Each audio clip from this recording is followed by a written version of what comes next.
Welcome to Live Daf, your online Daf Yomi shir. Shalom Bracha and welcome back to today's Daf Yomi, Shabbos Daf Vav. We're in Hamid Bay's 6 lines from the bottom. Says the Gemara, Tanu Rabbanan, we learned in the Brisa. Hamoitzi mechanus leplatya, if one carries out an item from a chanus, a store which is Rishus HaYachid, he does the akira in the Rishus HaYachid, and he carries it out leplatya, to a large plaza, which is a Rishus HaRabim.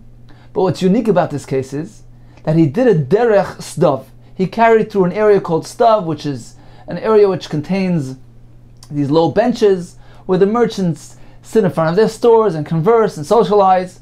So this area has a din of a Carmelis. It's neither a Rishus HaYachid because it's not enclosed.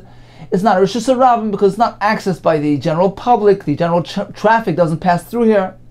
So it has a din of a Carmelis, which is a Rishus Rabbanon. However, in Torah, there's no such thing as a Carmelis. This area is a Makom P'tur, an exempt area. It has no status. So a person who carried through a stuff, he did the Akira in Rishus HaYachid, followed by a Hanocha in Rishus HaRabim, but he traversed through this Carmelis. What is the din? Does this Rishus intervene and interrupt the Masa Haitzah? Does it terminate the Akira by passing through this Makom P'tur? Says the Brisa, no. Even in this case, he is Chayav. We consider it to be a full-fledged Masa Haitzah, and he's Chayav. Since he did the Akira in Rishus HaYachid, with the Hanach and Rishus HaRabim, it's irrelevant of whether or not he passed through a Carmelis. As long as he didn't do the Hanach and the Carmelis, he didn't stop there to rest, he continued walking through it, so it's considered to be one continuous, uninterrupted Melechas Haitzah. So this is the Shita of the Tanna Kama. Uben Azai Poiter. Ben Azai says no, he's Potter. Why? Because the stav, which is a Carmelis, interrupts the Masa Malacha, and it's considered as though he did Hanacha in the Carmelis, and therefore he is Potter. And Akira and Rishus HaYachid and Hanacha and a Carmelis is not considered a Malacha min HaTorah, and therefore he's Potter. Explains the Gemara. Bishleima ben Azai kasavar. We understand Ben Azai's opinion is Mahalach ka'omed dami. When a person walks, it is tantamount to having stood in place. Rashi explains that every time he lands his foot, it's considered like an hanocha. Every time he lifts his foot again, it's like an akira. So if he walks, for instance, 10 steps, it's as though he made 10 hanochas and 10 akiras. Therefore, according to Ben Azai, if he merely walks through the stub, which is a Carmelis, it's considered as though he stood in his place, as though he rested there, as though he did hanacha, and it interrupts the Melechas Haitzah, and therefore he is Potter. However, according to the Rabbanon, Elo Rabbanon Nihi Nami de Kasavri. Certainly, apparently they hold Malach Lav Ka'omed dami. When a person walks, it's not tantamount to standing in place. It's not considered as though he rested and did hanacha.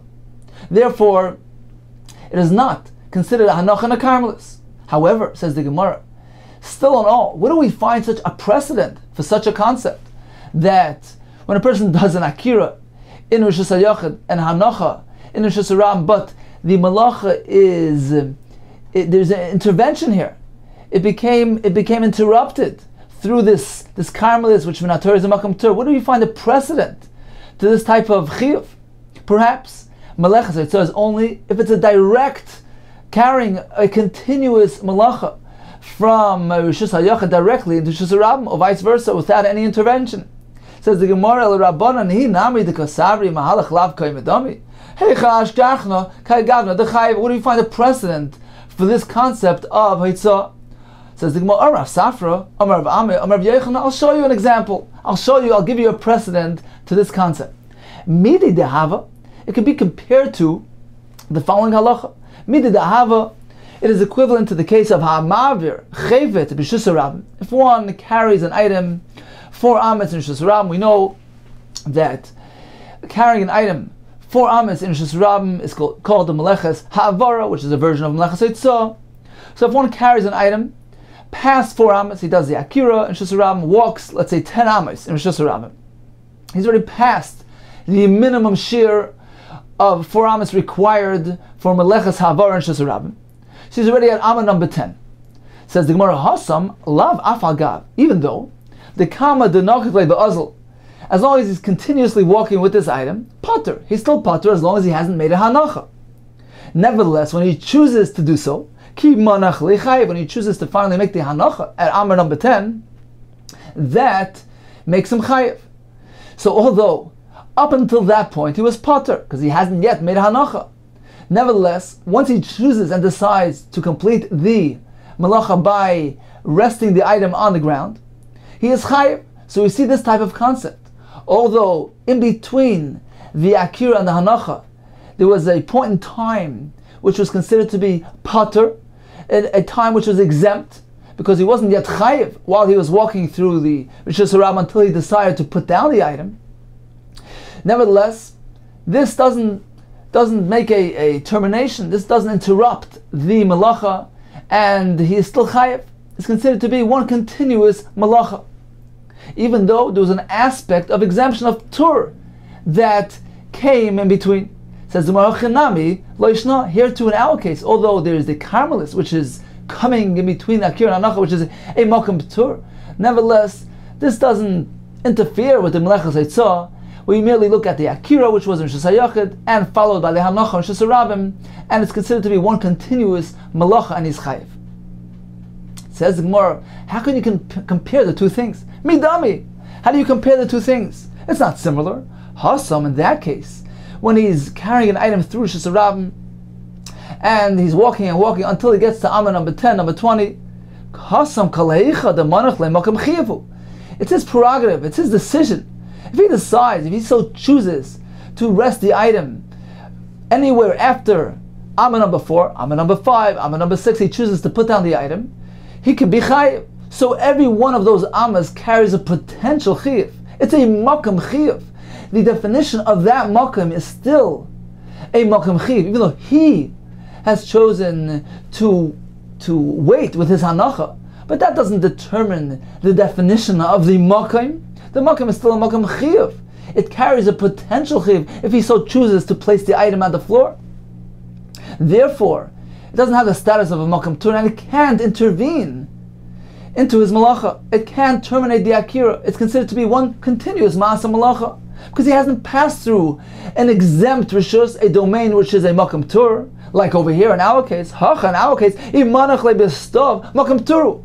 If he so chooses to place the item, to rest the item in this makam stav, which he's walking through, which is a carmelis, which in our Torah is considered to be a makam tur, if he so chooses to put it down there, he's pater. So therefore, this is a bona fide makam tur. It's a domain which carries an exemption, and certainly this will intervene and interrupt the ma'aseh haitzah, so that he cannot be chayiv any longer. You can't compare it to that case. Says Ella, I'll find you another precedent. Let's compare it to the following case. Midi dahava. It could be equated to the following case: Amaber chayfetz mitchilas dal l'seiv dal. If one carries an item in Rishus Harabim for a distance of 4 amas, no more than 4 amas. Now, if he so chooses to put it down at Amber number 2, at Amber number 3, certainly he'll be pater, because he hadn't carried it for a continuous 4 amas, which is the minimal sheer requirement for the malacha of avara. So in that case, says the Gemara, hasam lav afagav, even though the manach le besoyich dal amas pater, if he so chooses to place the item down on the ground before having reached the sheer 4 amas, he's still at Amber number 2, and he so chooses to place the item on the floor, make a hanacha, he'll be pater. There's no potential of chiyuv within those 4 amas. He needs to carry at least 4 amas, and only then place it on the ground. Nevertheless, although he traverses this section which only carries a potential of ptur, nevertheless, once he completes the section, he passes 4 amas. Ki manach le b'soiv dal amas is chayiv. So evidently, even though there's an area which carries the halacha of ptur, which is considered to be a domain of ptur, because within 4 amas there's no potential for chiyuv. So evidently we see that a makam ptur cannot intervene and interrupt and invalidate the malach of Eitzah. Here too says the Marachinami regarding a stav, even though there's a carmelis coming in the way, in between the akir and the anach leishna, it is no different than there, and certainly it doesn't interfere with the malach of Eitzah. Says once again, how do you compare the two items?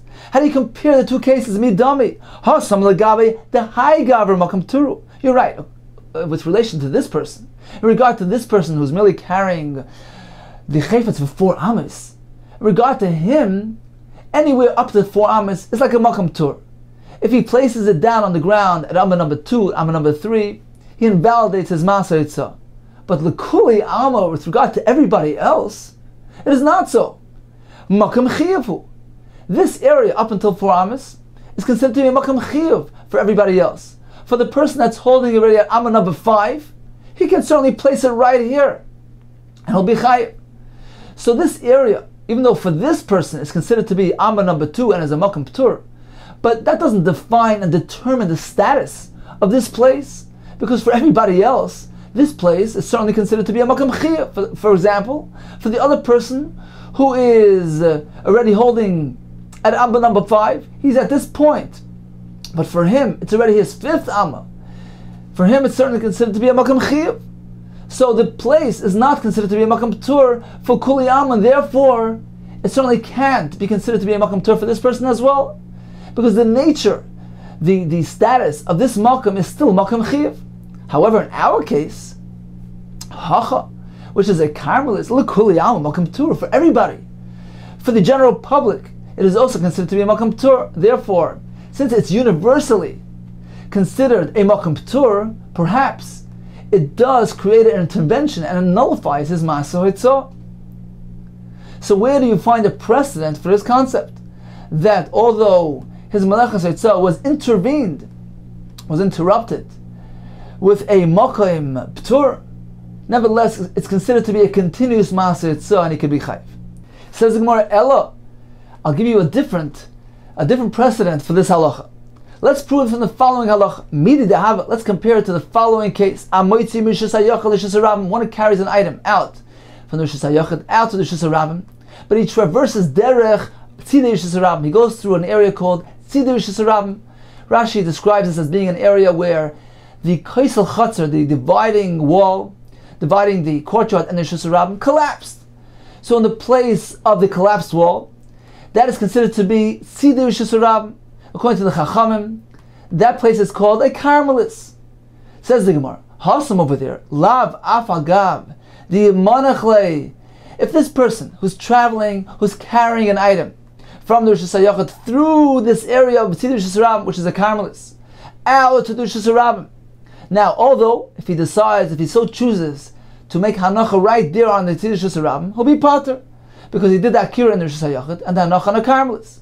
Hasam over there, says the Gemara, Lafal Gav, even though the Manach Le'asidr Shisuram Potter, nevertheless, if he chooses to carry on and continue to the Shisuram and place it in Shisuram, V'chi Manach Le'Shisuram, what will be the halacha? Chayv is Chayv. So apparently we consider it to be one continuous Maaseh Yatzah. Since the Akira was in Shusayachet and Hanacha in Shisuram, although he traversed through a tzidur shesram, which is a karmelis, which in Torah is a makam ptur. Nevertheless, it doesn't interfere, it doesn't intervene, it doesn't interrupt the melachas haitzah and his chayiv. Says the Gemara, Chanami, in our case, where he walks through a makam stav, lo yishno, it's no different than his chayiv. Says, how do we know indeed that that's true? That if a person carries through a tzidur shesram, his chayiv. Says Tosfos, yesh loymar, the derech bayis sheyesh lefanov tzdadim. It is the regular common occurrence that a home has in front of it these areas which are called tzidei shesram, where the general traffic doesn't access. V'chein hoyi mistama b'mishkan, and apparently in the Mishkan it also had the same type of phenomenon. So therefore, since in the Mishkan we find that although the word tzdadim there, nevertheless it was considered to be a melacha beitzah when it's carried through the tzdadim. So the Gemara concludes this must be the halacha elsewhere as well. So in any case, this serves as a precedent for our chiddush. Even if one has to walk through a makam tur, it doesn't interfere and is considered to be a full-fledged melachas haitzah. Says the Gemara, Maskal Papa challenged this precedent, this raya, this comparison. Hanichal Rabbana, all works well according to Rabbana, the Amri Tzidur Shesarabim, Lav Shesarabim Dami, because they consider this area of Tzadim like a karmelis. Therefore, you have a good raya to this concept. Ela Rabbi Lezer. The Omar Tzidur Shesarabim, Kir Shesarabim Dami. It's actually a machlokes. Rabbi Lezer holds even Tzidei Rishus Rabbim have a status of a full-fledged Rishus Rabbim? If so, you have no precedent for this type of concept. When a person carries from the Rishus HaYachid through the Tzdadim out to Rishus Rabbim, you know why he's chayiv? Because the Tzdadim also have a din of Rishus Rabbim. If so, you have no raya, have no precedent for the concept of carrying through a Makam Tur. Amalei Rav Acha B'Rei Rav Ika. Eimer de Shamas l'Rab Lezer. When did Rab Lezer say his halacha, his opinion, that Tzdadim have a din of Rishus Rabbim? Eimer de Shamas le l'Rab Lezer de Amar Tzidei Rishus Rabbim Rishus Rabbim Domi. Heicha, it's only the leka chifufi, when there are no obstructions there, hampering the flow of traffic. And therefore, according to Rab Lezer, since it's fully accessible, has a din of Rishus Rabbim. But in the case of Heicha, the Ika Chifufi, when there are obstructions present there, which hamper the flow of traffic, certainly even according to Rabbi Lezer, it will not have the status of Rishus Rabbim, but rather of a Karmelis. Heicha the Leka Chifufi Mishamasle? Does then Rabbi Lezer apply his opinion there as well? Certainly not. It certainly has a din of a Karmelis. Hilkach, if so, Laha Damya. If so, we'll compare our case of Stav to the case of one who carries through the Tzidei Rishus Rabbim that features Chifufe, obstructions, which certainly has a din of a Karmelis, according to all. And since over there we see that he's chayiv, here too in our case he'll be chayiv as well.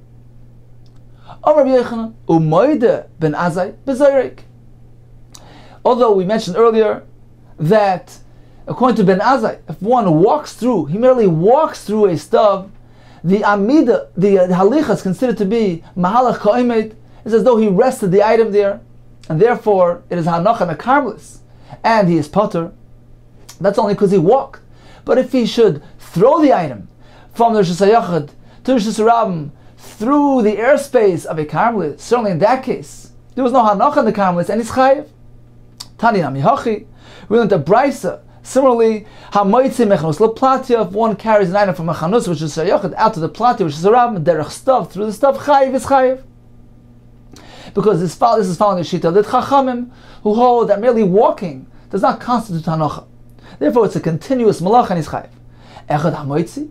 This halach will apply to one who carries an item out from the shayachid to the rabbin. Echad hamachlis. The same in reverse. He brings in an item from the platia to the chanus. Same thing regarding throwing an item through the stuff, or he passes it through the stuff. So this is the sheet of the Tanakama. Ben Omer, there's a difference. A difference between ha-moished and potter. If one carries an item with him, he walks through the stuff, either he's moitzi from Rishus HaYachid to Rishus Rabbim, or in the reverse, he's potter, because ma'alach is ka'omed. However, ha-moished v'ha-zoyrek. But if he passes and throws through the stuff, in that case there was no hanacha whatsoever, and certainly it's chayav, because there's a malacha that was done by doing an akira in one rishus and hanacha in the other rishus. So in conclusion, according to Ben Azai, mahalach ka'omed dami. If he walks through the stuff, it is as though he was meniach in the stuff, and he is potter, because he did an akira in Rishus HaYachid and hanacha in Rishus Rabbim in Karmelis. According to the Tanakama, mahalach is lav ka'omed dami. Therefore, it's one continuous maaseh. We view the akira in the Rishus HaYachid together with the hanacha and Rishus Rabbim as one continuous act, one continuous maaseh, and we're not concerned about the fact that it was intervened with a stav. He traversed through a makam tur on the way to Rishus Rabbim. It does not terminate the maaseh, and is considered to be a full-fledged malach and is chayiv. The Gemara was looking for a precedent to this concept. Where do we find a similar idea? First, the Gemara suggested that the raya will be from every time that a person is mavir a chayfet in Rishus Rabbim and he's walking past 4 amas. So he's pater until he decides to put it down, to do hanacha. So we see that although there is a situation of ptur, he's exempt until he decides to do hanacha. Nevertheless, that point in time of exemption doesn't interrupt the melechas ha'avara, and he's still chayiv when he decides to finally put it down. The Gemara negated that raya. The Gemara proceeded with another raya. Person is maver 4 amas Rishus Rabbim.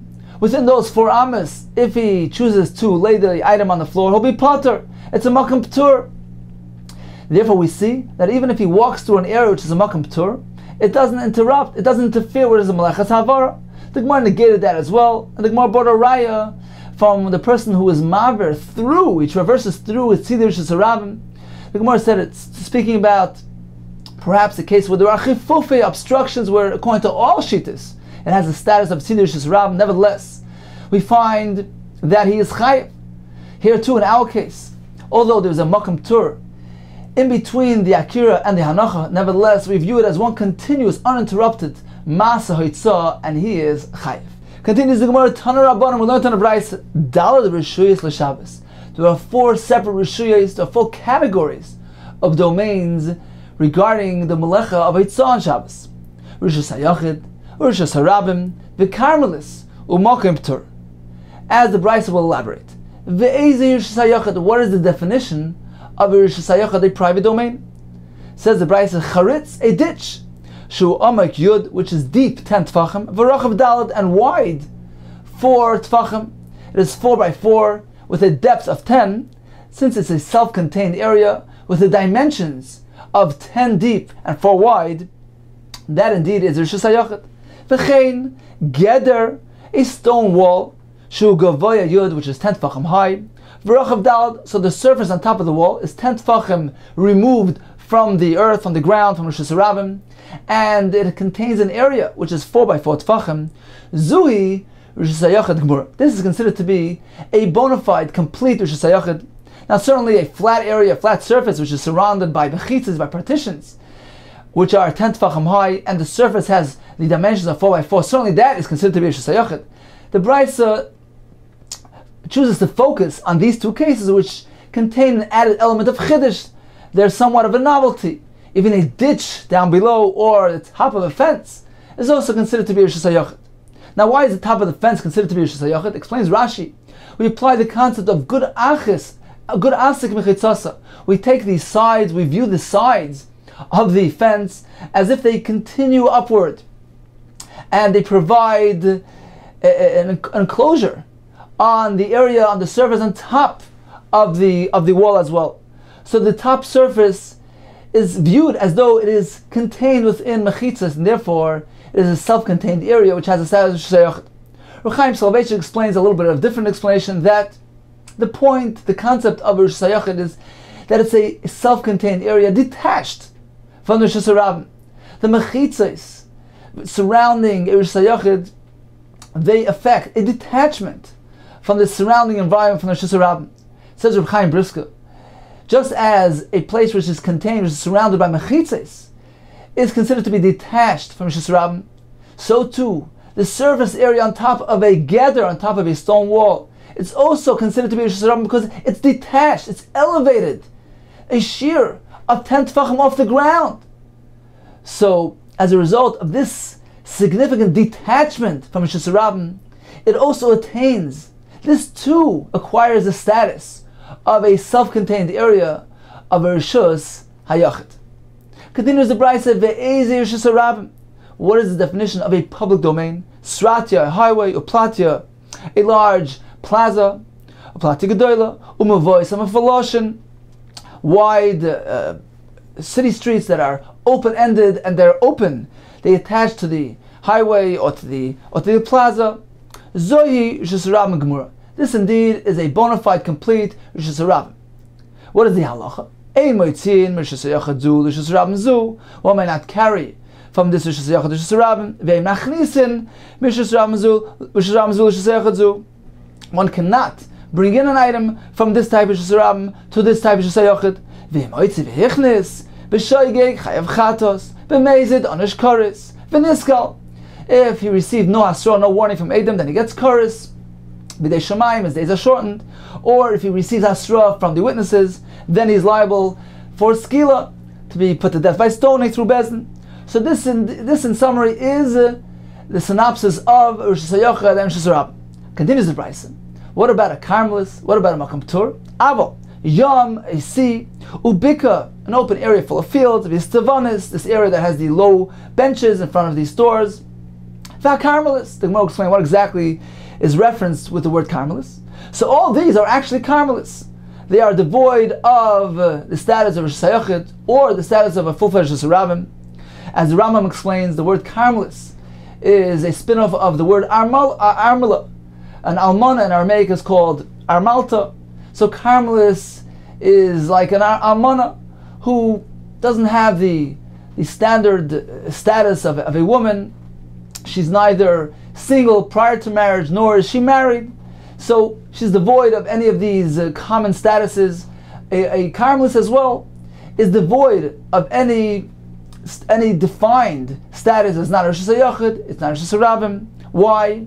Says Rashi, because it's not meant to be accessed by the general public, and at the same time, it's not a self-contained area. It's not surrounded by mechitzes. So it's neither this, neither that. Eino lo kishus harabim, lo kishus hayachid. It has elements of both. It is accessed somewhat by rabbim, although it is not meant lihiluch rabbim. But nevertheless, it doesn't have the status of a shayachid. It's not a self-contained area. Potentially, it is accessible to the rabbim, although practically they don't walk there. Therefore, it has an element of Rosh Hashanah. At the same time, it has an element of Rosh Hashanah as well, because it is not accessed by main traffic, by the general public. So it's neither this, neither that, and it has a din of a Rishus Kamelis Midrabanan, who gave it all the halachas. They gave it the stringencies of both Rishuyos, of Rosh Hashanah as well as Rosh Hashanah, on account of the fact that it contains both elements. And what is the halacha of a Carmelis? We cannot carry within the Carmelis 4 amos as the Rosh Hashanah, because it resembles Rosh Hashanah somewhat. But if he carries within the Carmelis, he's potter. One may not carry out from the Carmelis to Rosh Hashanah because it has similarities to Rosh Hashanah, and therefore lest one confuse it with Rosh Hashanah and come to allow carrying from Rosh Hashanah to Rosh Hashanah. Therefore the Chachamim prohibited carrying from the Carmelis to Rosh Hashanah. The same thing in the reverse. And one may not bring in an item from Rosh Hashanah to the Carmelis, because once again the Carmelis has resemblance to Rosh Hashanah.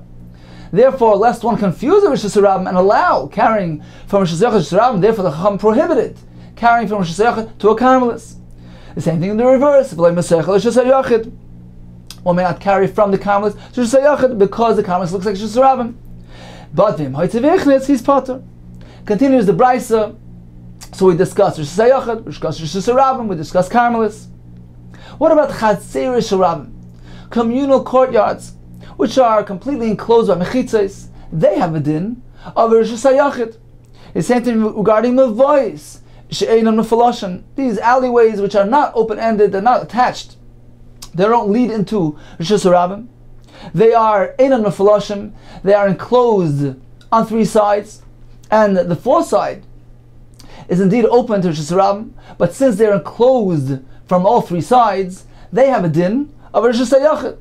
However, Midrabanan, there's a prohibition in carrying in these areas as well, as we will learn Be'ez Hashem Mesechus Erevin, since it's a shared area, it's a shared access area. It is used by the inhabitants of the Chatzeres, and therefore there's an issa to carry there unless they do an Erev, and by doing so they pool their resources, they share the bread, and by doing so they merge their ownership, so to speak, and that allows them to carry in this area as well.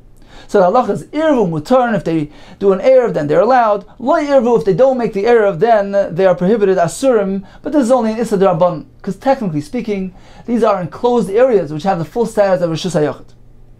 Finally, says the Brisa, what is a Mokim Patur, the 4th category mentioned earlier? This is an area which doesn't have any status whatsoever. It is batal, it is nullified to the Rishus, which is right near it. Rashi explains, it's speaking about a place which doesn't have a dimension of 4 tefachim by 4 tefachim. It is an insignificant area, therefore it's a Mokim Patur, and one may carry and transfer an item from the Mokim Patur to wherever he wants, to Rosh Hashanah or Rosh Hashanah. As the Brisa explains, Adam oymad al skufa, one can stand on the skupa, which is a threshold in front of the house, a raised threshold, which is not Rachav Dal, which is a din of a Mokim Patur. And what can he do there? He can take from the Balabayis, Noitul Balabayis, V'Noisen Loi. He can transfer an item from the Balabayis, who is in Rosh Hashanah, And in the reverse as well, he can take an item from the Makam Tur, from the Skupa, and give it to the Balabais in the Rosh Hashanah. Noitel Ma'ani v'Naiselai, he can turn around and hand an item to the Ani, the poor man who's standing in Shus Rabbim. Noitel Ma'ani, he can take an item from the Ani v'Naiselai, and as well he can hand him an item because he's standing in a Makam Tur. U'Bavad, says the Brisa, provided Shlo Yitum Ba'abayis v'Naiselani. He shouldn't do the following. He shouldn't transfer an item, relay an item from the Balabayis, who's in the Rishus HaYachid, and relay it over to the Ani, who's in the Rishus HaRabim. Or in the reverse, Me'ani v'noisel Balabayis. He shouldn't take an item from the Ani, who's standing outside the Rishus HaRabim, and transfer it over to the Balabayis in Rishus HaYachid. Why is that? Says Rashi, the mezalzel b'Yisur Shabbos l'chatchila. Because this is a zilzal, a degradation of Yisur Shabbos, because although technically the transferring of the item is taking place in two stages, where technically speaking each one does not have the status of a malacha beitzah. Nevertheless, since this activity ends up resulting in an item being transferred from a Rishus HaYachid over to Rishus HaRabim, or the reverse, this is a zilzal, a degradation, a bizoyin to Yisur Shabbos, and one may not do so. But if he did follow through, he transferred an item from Rishus HaYachid over to Rishus HaRabim through the Makam Tur, then all three individuals, the Baal Bayis, the Ani, and the person standing on their skupa, certainly are all patur. Concludes the Brisa, Acherim Oimrim, is skupa mishameshes beis rishuyos. The Gemara later will explain exactly the definition of this halacha, that the skupa, this threshold, can serve potentially as two domains. When the doorway to the home is open, then the skupa has the din of Rishus HaYachid. Pesach Nol, if the door is locked, then the skupa has the din kalachutz of outside. Finally, says the Brisa, if this threshold was high 10, wide 4, Harei Rishus La'atzma has its own status as Rishus La'atzma. The Gemara later on will elaborate and explain what exactly this means. So in summary, we have 4 categories. Arba Rishus L'Shabbos, we have Rishus HaYachid, a private domain, for instance, a charitz, a ditch, which is deep 10 and wide 4. We have a Geder Gavoya Yud B'Rachav Dalad, a wall, which is high 10 and the surface is wide 4. That is the Rishus HaYachid. Rishus HaRabim is either a Sratya highway, a Plati G'doy, a large plaza, or those roadways which are open and access the highway or the large plaza. So they're open-ended streets that lead into these Rishus HaRabim. A Carmelis is an area which is devoid of any status min HaTorah. For instance, a Yam, a Bika, and a Carmelis, or a Istevanis. Finally, what is a Makam P'tur? That is a skupa, a threshold, which is not Rochav Dalad. Therefore, it's an insignificant area, and it is Batal, Eitzel Rishus HaYachid, V'Eitzel Rishus HaRabim. And one may indeed carry from the Makam P'tur over to the Rishus HaYachid or to the Rishus HaRabim. Amar Mar, we learned Zoyi Rishus HaYachid. The Brisa tells us that Rishus HaYachid is a place which is 10 by 4, and the Brisa concludes by saying Zoyi Rishus HaYachid. This, Zui, this, only this is Rishus HaYachid. What is the Brisa coming to exclude? What is the Brisa coming to teach us with these words? Limute Mai, says the Gemara, Limute, coming to exclude the following case. Limute, the sheet of Rabbi Yehuda, who holds that even an area which is enclosed with merely 2 mechitzas already has a status of Rishus HaYachid. And therefore the Brisa excludes that. It says no, 2 mechitzas don't create a Rishus HaYachid. You need more than 2 mechitzas. As the Gemara will explain, Limute Hoder Rabbi Yehuda, the Sanya Yosel Ken Rabbi Yehuda, base bottom, if one has 2 bottom on both, situated on 2 sides of Rishus HaRabim, so the area between these 2 bottom is surrounded by 2 mechitzas. Therefore, according to Rabbi Yehuda, it has a status of Rishus HaYachid, and one may carry within that area, provided that he makes an additional symbolic enclosure. This is a din d'Rabbanan, as we will learn in Maseches Eruvin. He makes a lechi, which is a side post. Lechi mikan, he puts a side post on both sides of this area. He creates a cross beam on both sides of this area, going from across the Rishus HaRabim. And in that case, he's permitted to carry the Ivim d'Rabbanan. He can carry in between this enclosure. Why? Because 2 mechitzas create Rishus HaYachid. He merely has to complete it by putting a lechi and a kair there, on each side, which is a din d'Rabbanan to permit carrying with Rabbanan. But that's based on the fact that Minat Torah it's Rishus HaYachid. It's only because it has the legal status of Rishus HaYachid. Now, the Rabbanan instructed to add this symbolic enclosure to allow even carrying with the Rabbanan. But were it not for the fact that it had a legal status of Rishus HaYachid, Midaraisa, in no way would a Lechi and Korah permit carrying. So, bottom line is, according to Yehuda, two mechitzas created Rishus HaYachid. Amr Lois, the Chacham challenged that no, Ein Ma'avin Rishus HaRabim Bekach. One may not alter and correct the Rishus HaRabim by merely placing this Lechi and Korah on a place which is merely surrounded by two mechitzas. This is Rishus HaRabim. Rishus HaRabim is not corrected, is not completed by these symbolic enclosures. We first require it to be a Rishus HaYachid Natur. It needs to be surrounded by mechitzas. And only then can you add a lechi and a koreh, a crossbeam or a side post to allow carrying the Rabbanan. So we see that the Rabbanan hold that two mechitzas are not sufficient to create a Rishus HaYachid. So that's what the Brisa means. Only an area which is fully enclosed by mechitzas is considered to be a Rishus HaYachid. La fuki, to exclude from Rabbi Yehuda Shita. Says the Gemara, okay, we understand why the Brisa says Zohi Rishus HaRabim. Zohi Rishus HaYachid. But why does the Brisa add the word Gemura? Zui Rishus HaYachid Gemura. What is the word Gemura coming to teach us? If Amai Kor Le Gemura, says the Gemara, the Brisa is coming to teach you an additional Chiddush.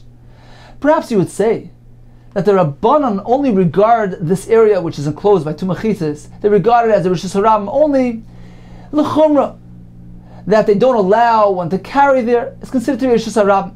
However, is it really considered to be a Rishus HaRabim, even l'kula, regarding leniencies? Can one transfer an item from this enclosed area to the rest of the street, which is a real Rishus HaRabim? Do you really consider this to be a full-fledged, bona fide Rishus HaRabim to even allow transferring from within this enclosure to the real Rishus HaRabim? Or perhaps no. The Rabbanan agree that, technically speaking, this enclosed area is also a Rishus HaYachid, just like Rabbi Yehuda. And therefore, one may not transfer from here to Rishus HaRabim. They were merely being machmer. They said that although technically it's Rishus HaYachid, but we're machmer. We made a gzeira that we don't consider it to be a Rishus HaYachid, and therefore one may not carry within this area. You can carry an item four arms within the area that's enclosed by two mechitzas. Even though technically speaking, we agree with you that it's a Rishus HaYachid Minat Torah. So perhaps you can entertain such a notion. That's why the Brisa tells you no. Only an area which is Gemura, which is fully enclosed, has a din of Rishus HaYachid. But otherwise, it is not a Rishus HaYachid whatsoever. Whether it's l'chumra, whether it's l'kula, it is not considered to be a Rishus HaYachid, but rather it is a full-fledged Rishus HaRabim. Not only can one not carry within this area 4 amas, but one may actually transfer from within this area over to the real Rishus HaRabim, which has no enclosure whatsoever, because they're both of equal status. Says the Gemara inside Vamarkoli Gemura, why add the word Gemura? Ma'od, perhaps you may suggest, Ki pli Rabban leid Rabbi Yehuda. Rabban only disagrees with Rabbi Yehuda, the lo yahav Rishus HaYachid, that they don't consider it to be Rishus HaYachid. Hani mila, it's only l'taltel. They don't allow one to carry within this area. So it's a churma, it's a stringency. Ava lizroik, but to go to the extent to allow one to throw an item from Rishus HaRabim into this enclosure, perhaps regarding that, Moidule, they would agree to Rabbi Yehuda that technically speaking, this area that's enclosed by two mechitzas has a din of Rishus HaYachid that one may not throw from Rishus HaRabim into this area. Kamash Malan, that's why the Brisa stresses, no, only a full enclosed area is a Rishus HaYachid, but an area that's merely enclosed by two mechitzas has no status of Rishus HaYachid whatsoever. It is considered to be a full-fledged Rishus HaRabim, even midrabanan, and one may throw an item from Rishus HaRabim into this area. It is not considered to be carrying from Rishus HaRabim Rishus HaYachid. Now, of course, when we speak about the allowance to throw an item within Rishus HaRabim, of course, we're speaking about within 4 amis, because one's certainly not allowed to throw an item at a distance of 4 amis in Rishus HaRabim. Continues the Gemara, Amar Mar, so we learned earlier in the Brisa, Zui Rishus HaRabim. The Brisa tells us, gives us examples of Rishus HaRabim, a highway, a public plaza. This is Rishus HaRabim. What is the Brisa coming to exclude by using these words, Zuhi Rishus HaRabim? L'mu'utei mai, says the Gemara, L'mu'utei idach Rabbi Yehuda. It's coming to exclude the other shita presented by Rabbi Yehuda, This is not as we learned. This Mishnah is regarding Pasei Birois, the halacha which allows them to build boards around the well of water, which was necessary for the Yidden that were Oile Regel to Yerushalayim. They needed the water to feed their animals. Since the well is deep 10 tefachim and has the din of Rishus HaYachid, and that precludes drawing from the well out into the Rishus HaRabim. So how are they going to feed their animals? The Chacham provide a leniency in this case, and they allowed them to build flimsy mechitzos, these boards which were actually pretty narrow, as will be explained in Maseches Eruvin Be'ez Hashem. And this provided the status of a Rishus HaYachid for the area contained within these boards. And now certainly they can draw the water from the Rishus HaYachid out to the surface between these mechitzos, so they can feed their animals, which are situated inside these Pasei Birois. Says Rabbi Yehuda, this not Rabbi Yehuda Omer, Im hoisa derech Rishus Rabim afsekosam. If the derech of Rishus Rabim, the traffic, used the area between the pasim as they walk through, he must divert them off to the side, because the traffic that is traversing through these boards, they nullify the status of the mechitzos. It is no more considered the Rishus HaYachid. It's not necessary. The mechitzos determine the status of the enclosed area, regardless of whether or not there's traffic walking through. Therefore, says the Gemara, our Bryce is coming to exclude Rav Yehuda's opinion. This is the Rishus HaRabim, a highway, a public plaza is the Rishus HaRabim, since it's not contained, it's not surrounded with mechitzos, but an area which is contained, which is surrounded by mechitzos and enclosed even by Pasei Birois. That area is a Rishus HaYachid, regardless of whether or not the Rabbim are passing through. Concludes the Gemara of Amai Korle Gemura. Why does the Brisa here use the word Gemura? The Brisa says Zu Rishus HaRabim Gemura.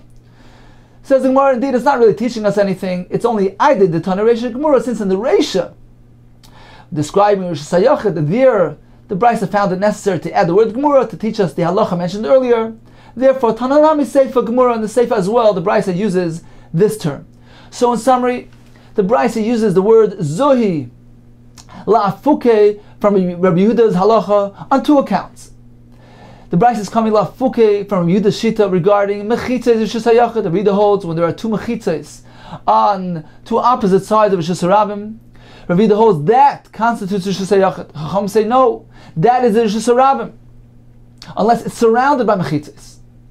The second thing is regarding the Rishus HaRabim, which is passing through derech Rishus HaRabim afsekosam, passing through, traversing through these Pasei Birois, through these mechitzos that were erected around the well. According to Rabbi Yehuda, that nullifies the power of the mechitzos. He must divert the traffic around these mechitzos, otherwise they're going to be mevatel the Shem Rishus HaYachid. The Chacham say no, we already have a Rishus HaYachid as a result of these mechitzos. They determine the status, only they do, regardless of whether the traffic is traversing in between them.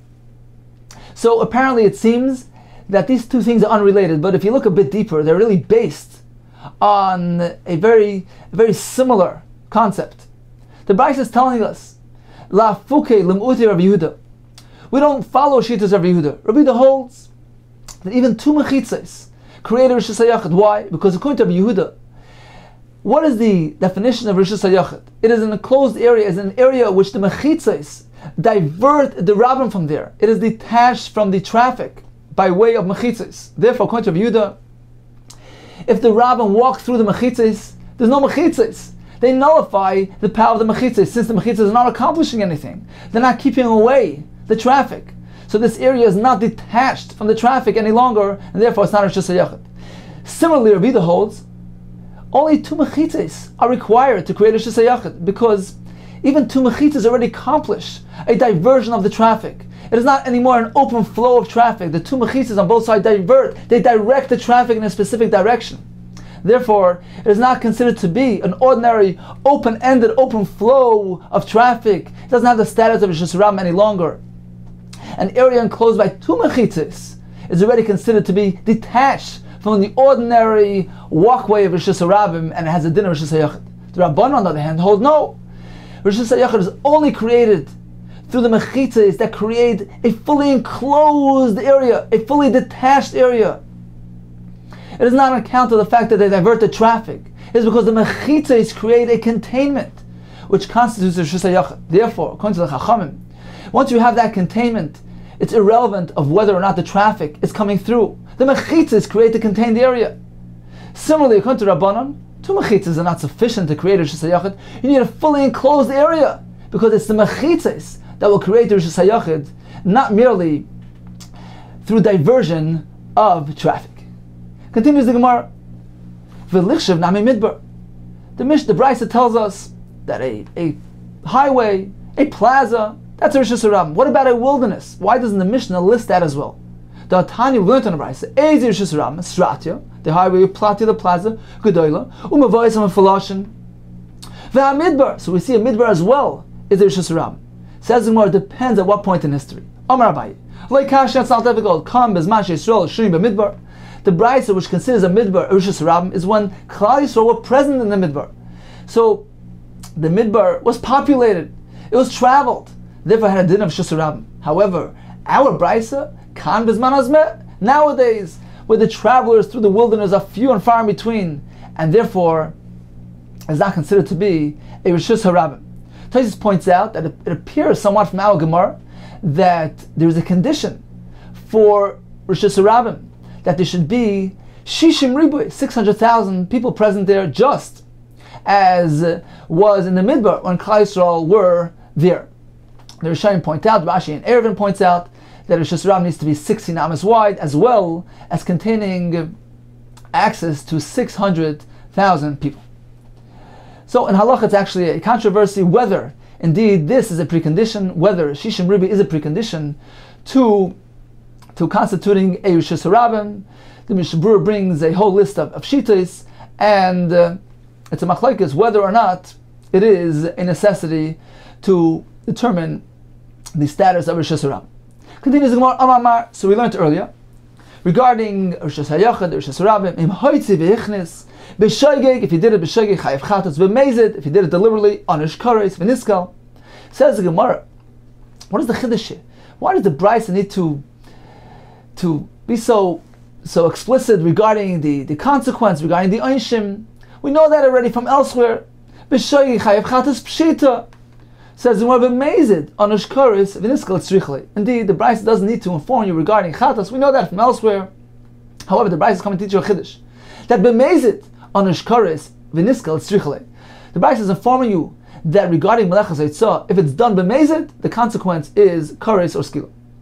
Says the Gemara, Harnami Pshita. That's also Pashut. We all know that already. Says the Gemara, no. Hakamash Malon. The Brisa needs to teach you as follows. Kederav, as we learned from Rav. Damar Rav. Matzasi Megillah Storem B'Rav Chia.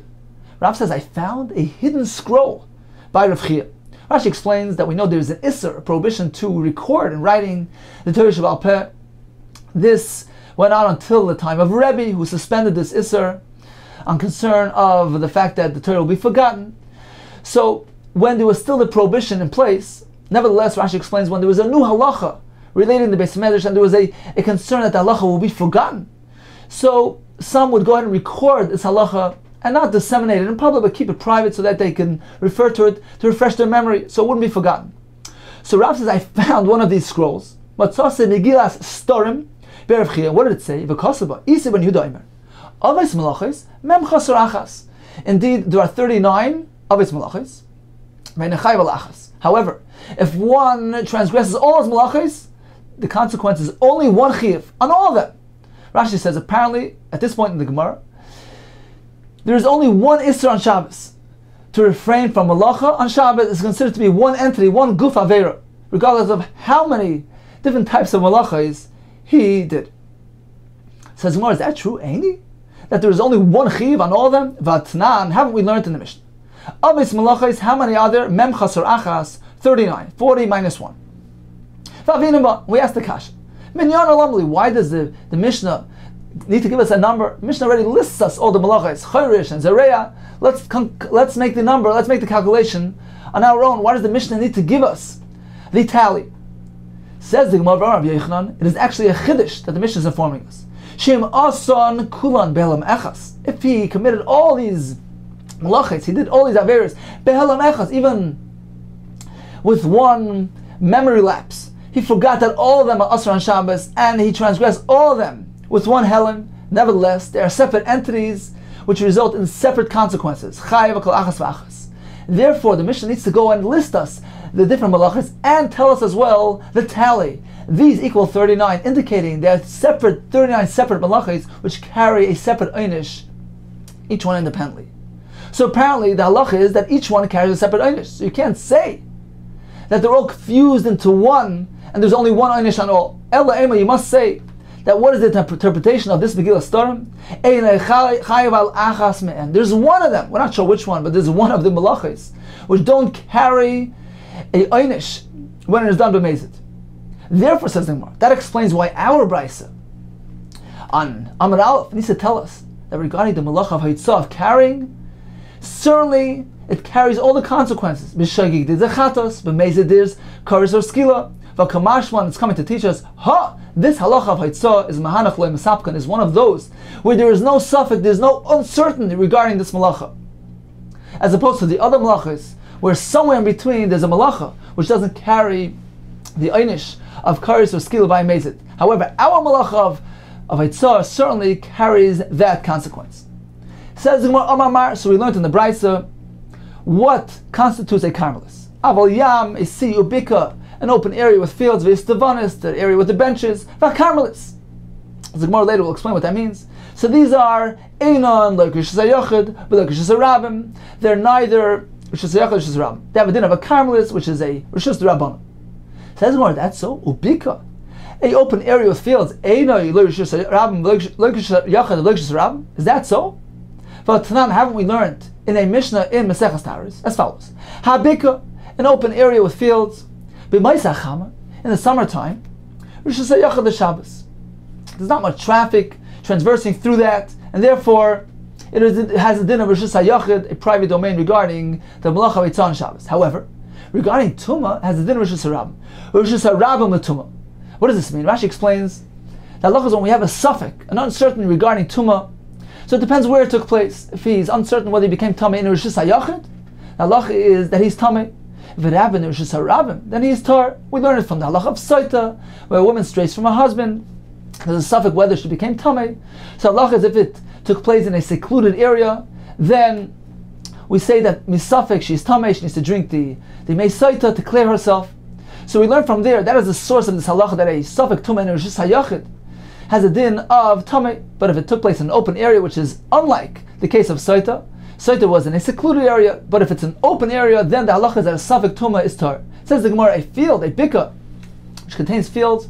So in the summertime, although it's not really heavily traveled, so it has a din of Rishus HaYachid, nevertheless, since there's a trickling of traffic there, it is not a secluded area, and when there's a suffix Tumah, it has a din of Rishus HaRabim and Sveika Tar.